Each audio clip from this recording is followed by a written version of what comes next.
Se le conoce por el oráculo de Omaha, el sabio de Nebraska. Y cuando era pequeño, sabía que iba a ser rico. Me di cuenta cuando tenía 10 años. Si tengo una vida más o menos larga, voy a hacer mucho dinero. Acertó. 70 años después, era el hombre más rico del mundo. Un magnate con aura de estrella del rock. Nunca he conocido a nadie tan centrado. Es increíble. Quiere ser lo mejor posible en lo que hace. Y resulta que lo que hace da mucho dinero. Warren es muy joven y enérgico. Warren está súper interesado en lo que pasa, y hay mucho que asimilas de la perspectiva de Warren, pero entre todas esas facetas de ganador, han habido también pinceladas de desastre financiero. La compañía y yo prometimos al tesoro ayudarles fuertemente a descubrir lo que habíamos hecho mal en el pasado, y que nos aseguraríamos de que no volviese a ocurrir. Estaba asustado, muy asustado. Mucha gente quería que dejáramos el negocio ese fin de semana, y yo no sabía qué iba a pasar. Detrás de su conducta campechana está uno de los empresarios más astutos y duros de América. No se consiguen 40.000 millones de dólares siendo Mr. Rogers o siendo uno de los teleñecos.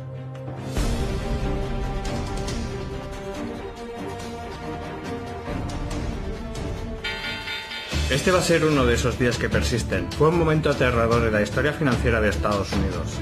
En 2008, algunos de los mayores bancos y fondos de inversión estaban a punto de caer, amenazando con llevarse con ellos la economía mundial. Dentro de las ciudadelas del dinero y el poder, se enviaron peticiones de auxilio a una persona, como se escenifica en esta película de la HBO. Estamos pensando en acudir a Warren Buffett. ¡Estupendo! Tú y Buffett sois amigos, ¿no? Hazme un favor y llámale. Dile que Lehman es sólido. En los días que se desarrollaba la crisis financiera, él era el hombre al que llamar. Si estás en problemas, Warren Buffett puede salvarte. Casi toda su vida, Buffett evitó los arriesgados métodos especulativos de Wall Street. De hecho, se mantuvo alejado de Wall Street. Warren es verdaderamente producto de Omaha, sobre todo al haber crecido allí. Las virtudes de la modestia, el ahorro, la franqueza... Y Warren de verdad es un ejemplo de ellas. Warren Buffett aún vive y trabaja cerca de donde nació en 1930. Y fue aquí en Omaha, donde comenzó su obsesión con el mundo financiero. Me dio inmediatamente. Los niños suelen aprender a tocar el piano o algo así. Yo era de números. Sabía que me iba a interesar la bolsa toda mi vida, desde que tenía 8 o 9 años. Solía guardar las gráficas de todo tipo de acciones a esa edad. Mi tía me dio un almanaque del mundo, así que memoricé la población de ciudades de todos los tamaños.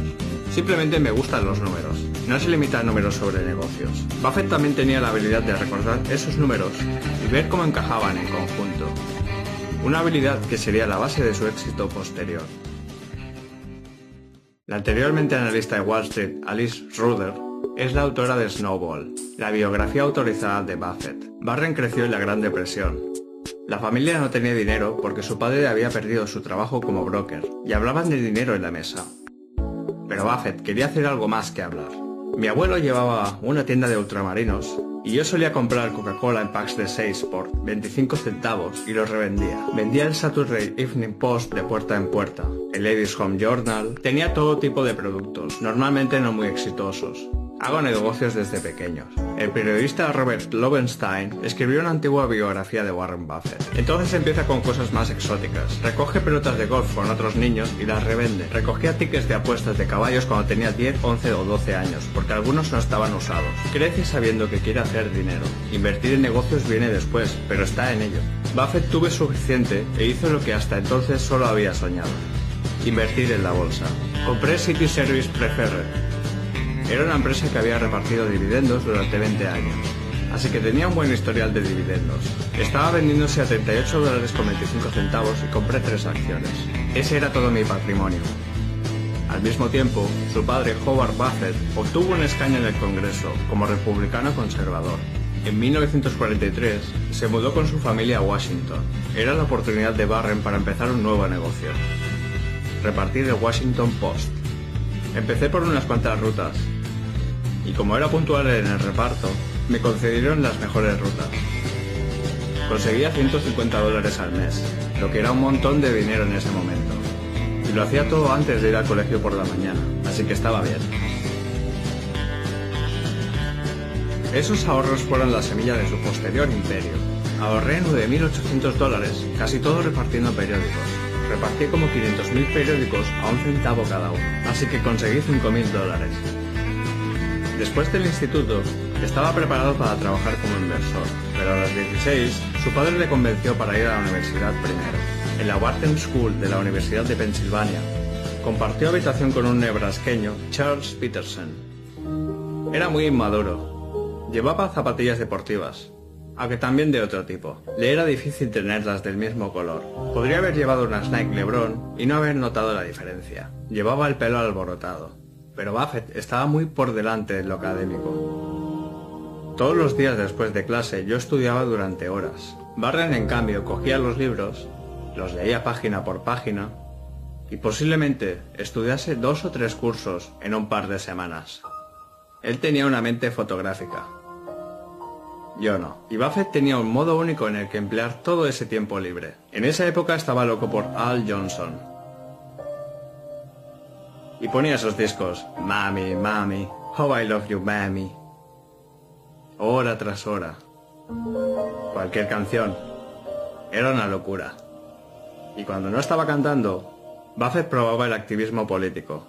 Estaba en el Club Republicano de Heroes of Pennsylvania y fui una vez a la Convención Nacional como delegado republicano. Tras su paso por la escuela, Buffett fue entrevistado para acceder a la Harvard Business School. Yo tenía 19 años. Y el tipo me dedicó solo 10 minutos y dijo: mejor vuelve cuando seas mayor. Claramente, había pasado la entrevista. Después de ser rechazado en Harvard, Buffett se fijó en la Columbia Business School, donde un disidente de Wall Street, Benjamin Graham, era el profesor. La filosofía de Graham era simple, pero desafiaba los principios de Wall Street. Mucha gente sigue el ejemplo de lo que el mercado está haciendo. Pero Graham te diría que el mercado está para servirte, no para informarte. Y básicamente estaba diciendo que el mercado se equivocaría. Contradice lo que muchos dicen, pero Graham diría que a veces el mercado está muy equivocado. Y si miras las acciones como trozos de negocios, podrás reconocer cuando el mercado está muy equivocado. El método de Graham era encontrar acciones infravaloradas, poco populares. Y Buffett se convirtió en su más devoto discípulo. Nos dijo que comprásemos billetes de $1 por 50 centavos, pero que el dólar no iba a subir de valor muy rápido. Y eso era como ir por la calle recogiendo colillas a las que les quedaba una calada. No eran muy atractivas y solo tenían una calada, pero no costaban nada. Con la filosofía de Graham, Buffett volvió a Omaha para iniciar su propio negocio. Dijo: voy a formar una compañía. Y me preguntó si quería apuntarme. Había solo 7 u 8 personas en la compañía. Yo le dije: claro que sí. Convencer a más gente que esos 7 inversores se puso complicado. Yo tenía 20 años, aparentaba más o menos 16, y probablemente me comportaba como si tuviera 12. Así que me daría la vuelta y llamaría a los que eran buenos amigos conmigo. Pero entonces venía el señor Smith y le explicaría todas las razones y las cifras para comprar unas acciones. Y en mi cabeza estaría contando hasta 3. 1, 2, 3... Y entonces el señor Smith diría: ¿qué opina tu padre? Quería pegarle. Era frustrante. Buffett sabía que debía ser un mejor vendedor. Así que se fijó en el gurú de la autoayuda, Dale Carnegie. Tenía que ser mejor comunicándome con la gente, y especialmente en grupo. Sabía que no podía aterrarme a hablar en público y supe del seminario de Dale Carnegie, y aplicó esas técnicas con su vecina Susan Thompson. Me declaré a mi esposa durante el curso de Carnegie, así que saqué partido a mi dinero precisamente durante el curso. Tenía la inteligencia para tener éxito, pero no tenía la personalidad. No era persona hasta que la conocí. Buffett estaba preparado para poner su carrera en marcha. Estaba comprando acciones que los demás ignoraban y su cartera seguía su curso. Poco a poco se fue extendiendo por Omaha que el niño sabía lo que hacía. Está devorando todos los informes anuales y los recuerda. Tiene los balances en la mente. Y si una acción se pone barata 3 años después, se acuerda de los fundamentales de la empresa. En los primeros 5 años del negocio, el Dow subió un 74%, mientras que los negocios de Buffett subieron un 250%. En 1971, a los 30, llegó a ser millonario. Amigos como Stan Lipsey vieron que aún actuaba en solitario. Su estudio aún estaba en su habitación, en casa, no en una oficina. Y tenían 3 hijos. Y la gente bromeaba diciendo que Warren no conocía a sus hijos, que es una exageración. Pero el hecho es que Susie estabilizó la familia para que Warren pudiera hacer sus estudios. Su riqueza crecía rápido, pero no lo sabrías por el modo en que vivían. Su casa, en la que Buffett aún vive, fue comprada hace 50 años por $32.000. Sus hijos fueron a colegios públicos. Susie Buffett es la mayor de sus 3 hijos. Crecimos de un modo probablemente distinto al de la mayoría de los niños con un padre como el mío. ¿Es que no vamos a tener ni coche a los 16? No vivimos de forma distinta al resto de niños que conocíamos. El mayor cambio en la familia de Buffett fue que Warren se alejaba del republicanismo incondicional de su padre. Los derechos civiles fueron lo más importante en cambiar mi perspectiva política. Ninguno de los partidos estaba cubriendo de gloria, pero se demandaban cambios básicos en derechos civiles, y los demócratas conectaban mejor con todo eso que los republicanos. Y Buffett estaba a punto de hacer un cambio aún mayor en su vida profesional. A los 30, Buffett quería ser algo más que un comprador de acciones. Quería encontrar empresas que pudiera controlar, y encontró una a 100 millas, en Beatrice, Nebraska. Dempster Mill era una empresa que no lo estaba haciendo muy bien. Estaba en el negocio de los molinos de viento, que se iba a extinguir. No era un buen negocio en el que estar hace 50 años, pero la acción estaba muy barata, así que compré. Era un negocio que tenía un montón de existencias que no necesitaba, y demasiados empleados, así que era una compañía que solo necesitaba adelgazar. Y por supuesto estaba en un pueblo muy pequeño, del que era el mayor empleador. 100 personas perdieron su trabajo, y Buffett era el responsable. Decidió que no volvería a implicarse en empresas que tuvieran problemas laborales, donde tuviese que despedir a gente, donde tuviese que implicarse personalmente en el negocio. Quería que otro se encargase de eso. Se convirtió en otro principio de su plan maestro. Compra negocios en cuya directiva puedas confiar lo suficiente como para no cambiarla. La siguiente gran inversión de Buffett también parecía un potencial fracaso. Era una empresa textil llamada Berkshire Hathaway, que se vendía a $7.50 la acción. Compramos una empresa textil destinada a desaparecer, como cualquier otra textil. ¿Fue un error? Glenn Tong es socio gerente de T2 Partners. Berkshire Hathaway no era un buen negocio. No tenía ninguna ventaja competitiva que generase ganancias suficientes, así que aunque daba beneficios hasta cierto punto, esa rentabilidad iba a recortarse inexorablemente. Cuando se extrajo dinero de Berkshire Hathaway y fue reinvertido, la mayor reinversión que fue enormemente rentable fue el negocio de los seguros, y eso guió todo lo que Berkshire Hathaway hizo desde entonces. Andrew Fry es reportero de Bloomberg News, así que básicamente movieron la compañía del sector textil al asegurador, y en parte fue porque la propia industria generaba beneficios, pero también porque las primas que recolectaban de sus aseguradores, Buffett podía invertirlas en acciones.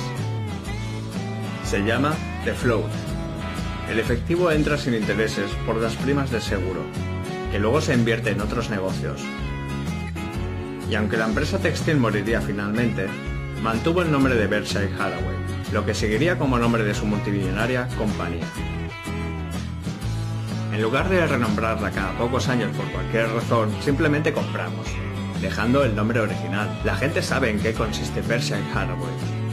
Dice mucho de él que dejase el nombre. Todos los demás habrían puesto nombre como Beha Diversified Resource. Le gusta la historia de la compañía, no la cambia. Buffett estaba en racha, comprando gangas como See's Candies y Blue Chip Stamps, un popular programa de fidelización en la época. Igual que el negocio de los seguros, repartía efectivo libre de interés, que podía utilizarse para inversiones futuras. Creo que tengo suficientes libros, esto es todo el negocio. Y encontró un socio de profesión que era tan conocedor del mercado como él, Charlie Munger, quien trabajaba como abogado cuando se conocieron. Bueno, en realidad Charlie Munger creció a media manzana de donde vivía yo. Trabajó en la tienda de mi abuelo, igual que yo, pero él tenía 6 años más y nunca le conocí en Omaha. Un amigo común nos presentó. En 10 minutos supe que íbamos a hacer un montón de cosas los próximos años. Cuando conocí a Warren, me estuvo contando lo mucho mejor que era su manera de hacer y vivir, y que yo era demasiado inteligente para quedarme en la abogacía, cuando podía meterme en su negocio y formar una sociedad de inversión.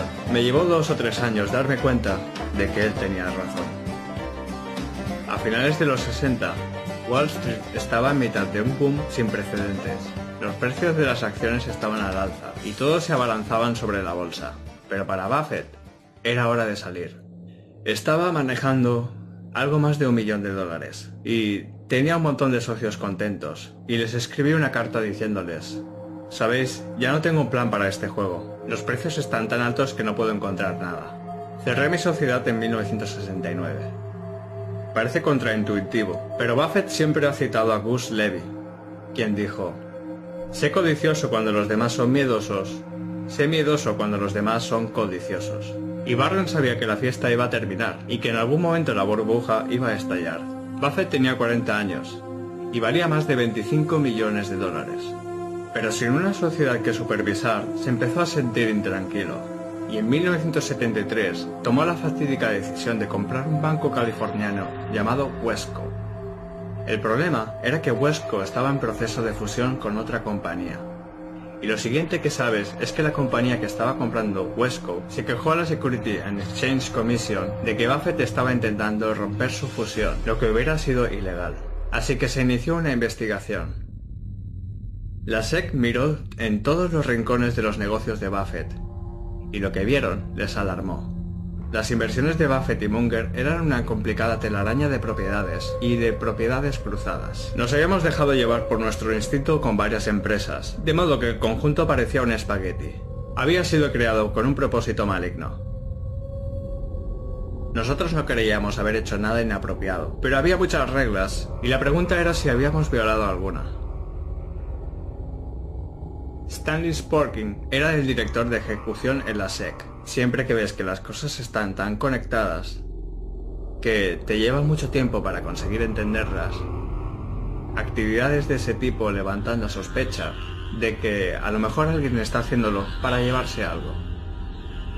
Lo que también levantó sospechas fue que Munger y Buffett estaban ofreciendo a los propietarios de Wesco más dinero del que obtendrían en el mercado libre.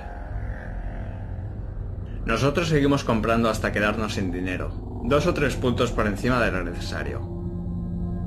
Era una acción un poco excéntrica, pero creímos que era el modo correcto de actuar, y la SEC se puso furiosa. No puedes manipular el mercado. En otras palabras, no puedes comprar acciones con el solo propósito de subirlas de precio, y si lo haces, estás violando la ley. Llovieron las acusaciones. La investigación de Wesco fue la primera vez que alguien desafiaba la reputación de Warren. Y él respondió como si una serpiente de cascabel le fuera a morder, porque realmente amenazaba su carrera. Tratando de confrontar el desastre, el abogado de Buffett hizo una apelación poco ortodoxa a Stanley Sporkin. Dijo: mira, Stan, aunque esto no tenga buena pinta, desde tu punto de vista, ten en cuenta el tipo de individuo. Desde mi punto de vista, va a ser la persona más importante en los servicios financieros de todos los tiempos. La apelación funcionó. La compañía de Buffett, Blue Chip Stamps, fue multada por $100.000, pero no se prestaron cargos contra Buffett. Así que se volvió aún más estricto y correcto en su comportamiento y en preocuparse por su reputación. En 1973, la acción de Berkshire Hathaway alcanzó un nuevo máximo de $93, cuyos beneficios se debían sobre todo al negocio asegurador. Buffett también posee apuestas y bancos, fabricantes de ropa y fábricas de caramelos. Pero había un negocio que le apasionaba tener. Me encantan los periódicos. Mi padre los traía a casa cuando tenía, no sé, 6, 7 u 8 años. Y era lo primero que yo cogía. A todos nos gusta leer. El primer periódico que compró fue un semanal de Omaha, The Sun. Sun era una empresa muy pequeña. Nunca conseguí dinero, en absoluto. Stan Lipsey era el editor de Sun Newspaper. Nosotros publicábamos semanalmente contra los diarios, así que teníamos que iniciar historias. Con suerte de investigación y... nos sentamos para hacer una lluvia de ideas y ver qué podíamos hacer. En una reunión, Buffett sugirió hacer una historia sobre Boys Town, un legendario hogar para huérfanos situado en las afueras de Omaha. Hecha famosa por la película de 1938 con Spencer Tracy y Mickey Rooney. 4.000 niños se han mudado a esta ciudad de hombrecitos. Era bien sabido en Omaha que de allí salía un montón de dinero y el número de niños estaba disminuyendo. Tenían 1000 niños. Yo sabía que la población había disminuido y pensé que había una historia ahí. Buffett sabía que organizaciones benéficas como Boys Town tenían que revelar su patrimonio en un impreso federal llamado 990.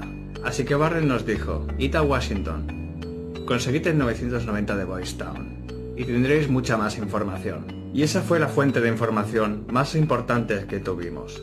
Eso nos llevó al titular, que era que 700 niños tenían 209 millones de dólares. El titular fue: Boys Town, la ciudad más rica de América. La historia se llevó un Pulitzer en 1973, un honor poco frecuente para un periódico semanal. Stan Lipsy me llamó diciéndome que había ganado el Pulitzer. Fue un gran día. Buffett probó la gran liga y quería más. Miró a lo más alto. En el influyente Washington Post. Tenían virtualmente un monopolio, porque cualquier competidor se iba a hundir pronto. Y Washington DC es una ciudad enganchada a las noticias, así que, ¿qué más se puede pedir? Y además era un periódico con el que estaba vinculado desde adolescente, por haberlo repartido.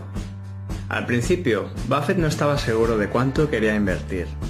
Entonces, el Washington Post sacó la historia de Watergate, y el presidente Nixon, sin quererlo, le hizo su decisión más fácil. En 1973, la acción estaba cayendo mucho, en parte porque la administración Nixon había declarado la guerra a Washington Post. Lo principal es que el Post va a tener grandes problemas aparte de este. La partida debe jugarse de manera terriblemente dura. La acción cayó desde $38 a $15 o así. Y compramos un montón de acciones en un periodo muy corto. La gente se estaba deshaciendo de sus acciones. Grandes inversores. Lo interesante es que mientras estábamos comprándola a $20 la acción, si le preguntas a la gente que vendía cuánto valía la empresa realmente, te decían que $100. Pero vendían de todos modos. Agradeceré eternamente a la administración Nixon el haber agitado las cosas en aquel momento. La regla de Buffett había sido siempre mantenerse a cierta distancia de gerentes y ejecutivos de la compañía.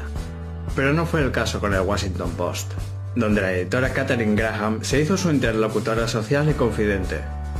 Lo que Katharine Graham ofrece a Warren Buffett es un asiento en la mesa de los grandes. De repente tiene cenas con Henry Kissinger y de repente ya no es solo un inversor de Omaha. Es una parte del paisaje de Washington. Conoce a Ben Bradley, al presidente de los Estados Unidos. Este no era su mundo y Katharine Graham fue realmente su entrada a ese mundo.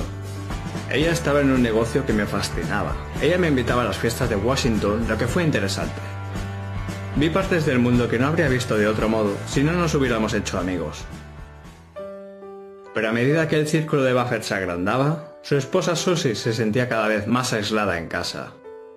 Y tomó una dura decisión, inusual para una ama de casa del medio oeste de esa época. No se divorciaría de Barron, pero se mudó a Omaha, a San Francisco, persiguiendo una nueva vida y una nueva carrera como cantante. Entiendo por qué se mudó. Mi padre se estaba haciendo más famoso y mi madre no era tipo señora Buffett. En absoluto. Estás en una pecera y todo el mundo quiere algo de ti. Y no es muy divertido, en realidad. Su relación nunca cambió en absoluto. Estaban completamente enamorados. Hablaban 5, 6, 7, 8 veces por día, viajaban juntos. Sencillamente, ella no podía vivir aquí.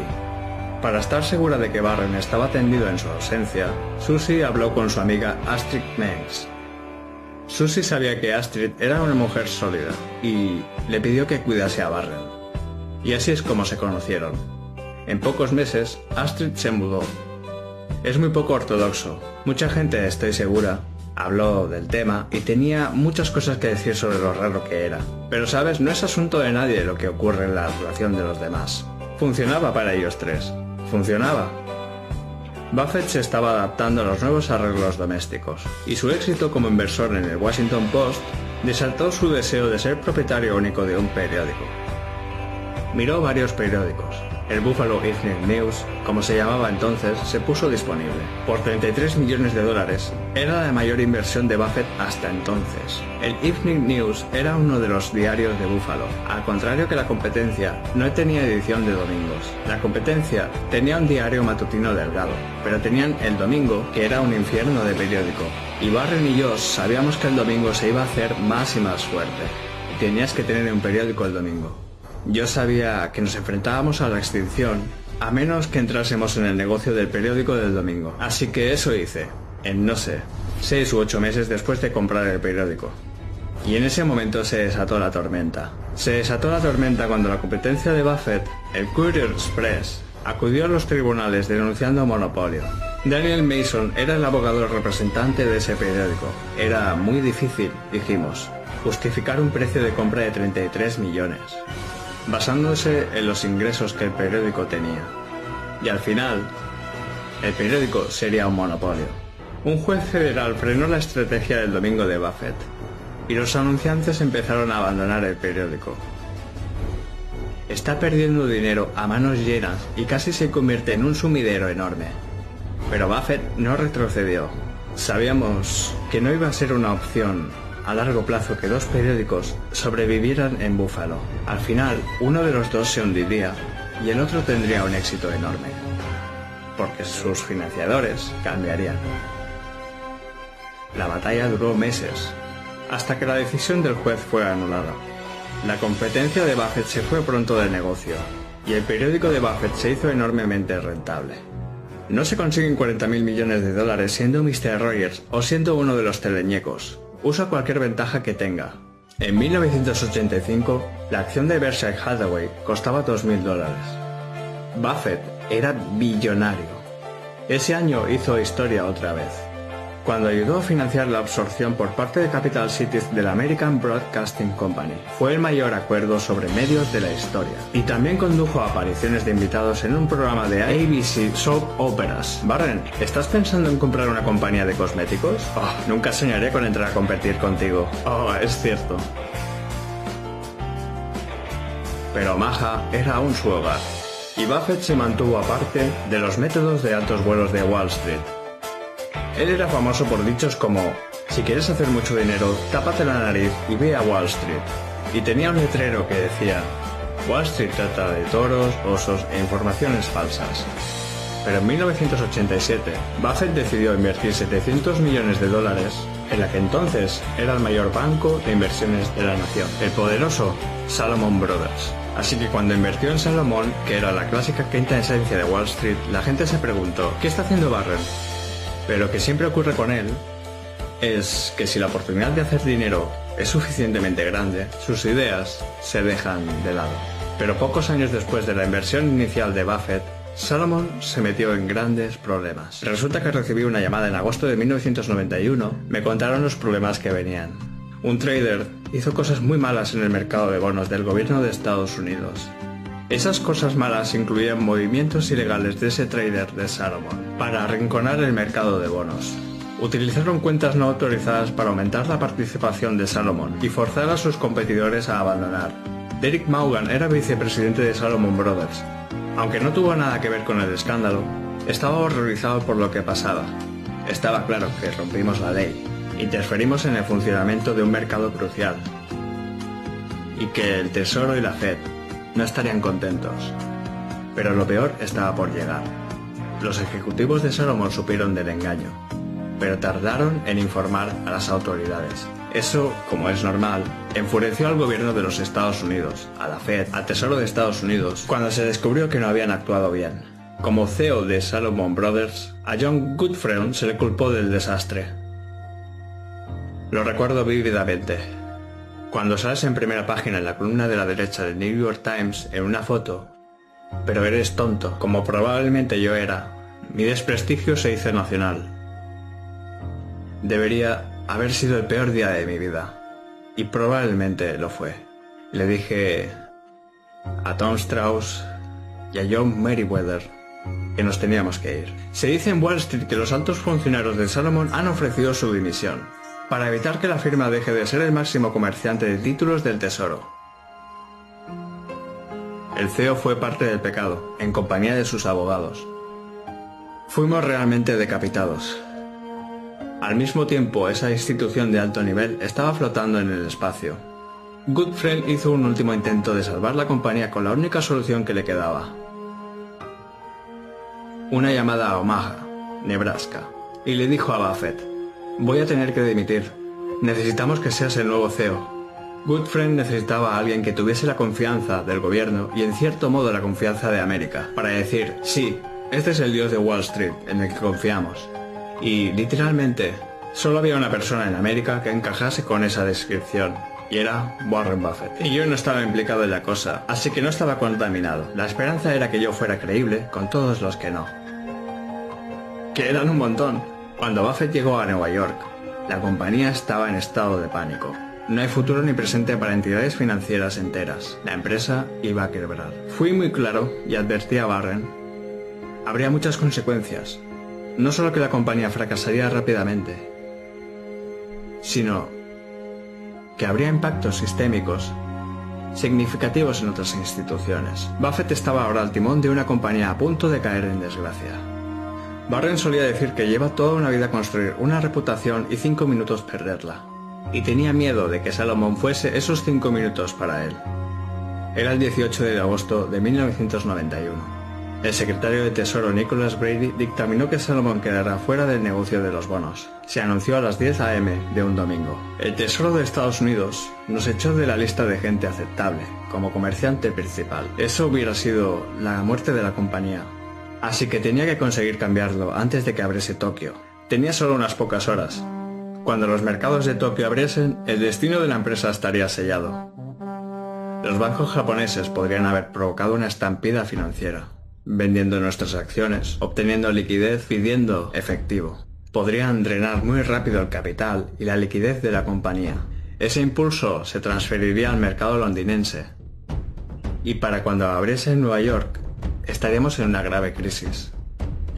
Buffett llamó a su viejo confidente Charlie Munger para una reunión de emergencia. No lo olvidaré mientras viva. Fue el momento más increíble de mi vida, porque podría haber sido una calamidad nacional. Warren Buffett se pasó todo el día haciendo frenéticas llamadas a Washington, intentando que la Fed retrocediera. Estaba muy asustado, y probablemente se notaba en mi voz cuando hablaba. Estaba hablando con Nick Brady, quien era secretario del Tesoro, con Gary Corrigan, quien era el presidente de la Fed en Nueva York. Y esta gente estaba merecidamente, comprensiblemente, furiosa con lo que Salomon había hecho. Y había mucha gente que quería que dejáramos el negocio ese fin de semana y no sabía qué iba a ocurrir. En el último momento, hubo una llamada con Nicholas Brady. Había mucha emoción en la voz entrecortada de Warren cuando hablaba con Nick. Y creo que Nick se dio cuenta de que él estaba alterado por esto. A lo mejor tiene razón en que deberíamos recular un poco. No retrocedieron mucho, solo un poco. Y evitó la desgracia. Un visiblemente alterado Buffett se enfrentó a docenas de periodistas en el auditorio de Salomon. El Tesoro ha visto a los consejeros de Salomon hoy, para tomar algunas grandes medidas para poner una nueva directiva. La compañía y yo personalmente prometimos al Tesoro hacer todo lo que pudiéramos para ayudarles agresivamente a descubrir cualquier cosa que hayamos hecho mal en el pasado y asegurarnos de que no vuelva a pasar en el futuro. Buffett surgió como un héroe. Con su reputación más exaltada que nunca, Warren Buffett, reunido con la comunidad financiera, firmando autógrafos, le adoran. El hombre con la limpísima reputación que arregló el desastre de Salomon Brothers. Voy a ser el hombre del año de la American Bar Association porque estamos gastando un montón de dinero en honorarios de juristas. John Goodfriend vio que le pintaban como el malo. Alguien dirigió a toda esa gente directamente a toda clase de cosas malas. Pero yo no sabía cómo podía luchar contra ello. Podría haber puesto a Salomon en riesgo. Warren realmente no era en esa situación. Ellos mantuvieron su pureza. Y nosotros acabamos en el basurero. La vida. Pero el trabajo de Warren no había terminado. Para sellar el trato debía ocuparse personalmente de la limpieza de Salomon Brothers. Era medible. Estuve allí 9 meses y 4 días y no es casualidad que te lo puedas decir 20 años después con exactitud. Pero es importante entender que no se lo desearía a nadie ni le desearía lo que le pasó a la firma a nadie. Pero en cierto modo aprendí mucho.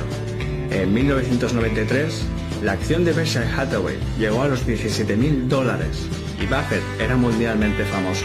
Pero ninguna cantidad de viajes internacionales podrían cambiar los arraigados hábitos de Buffett. Hablemos de la dieta de Warren. Estas son las verduras que come: mazorcas de maíz, patatas fritas, hash browns, y la fruta sería pastel de plátano, pastel de fresas. Creo que esa es toda la fruta. También toma varias Coca-Colas Cherry. Nunca en mi vida, y no bromeo, he visto a ese hombre beber un solo sorbo de agua. Cuando fue a China, llevó consigo una pila de cupones de McDonald's. Y entonces estuvo en China, por la razón que fuera, comiendo hamburguesas del McDonald's. Los 90 y los 2000 serían la época de mayor expansión de Berkshire Hathaway. Llegado al ámbito corporativo, era la mayor tienda de muebles de la nación. Un destacado fabricante de casas móviles, ropa interior Fruit of the Loom, pinturas Benjamin Moore, Dairy Queen, la aseguradora Geico, más de 70 compañías con 250.000 empleados en total. Si miras la reunión de empresas que Berkshire representa, son negocios que Warren Buffett ha elegido personalmente para su holding, que están llegando a un nivel de reconocimiento que pocos consiguen en América. Le gusta decir que es su lienzo y como Picasso quiere continuar pintándola mientras pueda. De eso se trata para él. Dos de las nuevas inversiones de Buffett provocaron titulares al desafiar la sabiduría típica del mercado. Compró el periódico de su ciudad natal, el Omaha World Herald, y compró el Burlington Northern Railroad. De repente Warren Buffett invirtió en ello. Y bueno, los ferrocarriles se pusieron de moda, porque tenían todas esas virtudes que de algún modo nadie reconoce. Eso es lo que Warren Buffett ha hecho una y otra vez cuando ha invertido. Y con lo que todo el mundo mira y dice: ¿por qué no he reconocido esto hasta ahora? En Omaha, la reunión anual de Berkshire Hathaway se ha convertido en un lugar de peregrinaje para decenas de miles de accionistas. Es algo increíble. El estadio se llena y los focos se dirigen hacia una pequeña mesa plegable, con 2 ochentones en esa mesa, y esos 2 ochentones tienen más energía que cualquier otro en la sala. ¡Hola! Se mueren por ver a Warren Buffett y escuchar lo que tiene que decir. Su acontecimiento favorito es la reunión anual y le carga de energía. No para desde el viernes al domingo por la noche. Y conforme transcurre el fin de semana, consigue más energía. No puedo explicarlo, serán esas hamburguesas.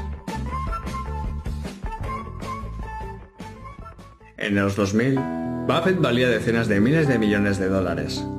Planeaba donar su dinero a una fundación dirigida por su exmujer, Susie.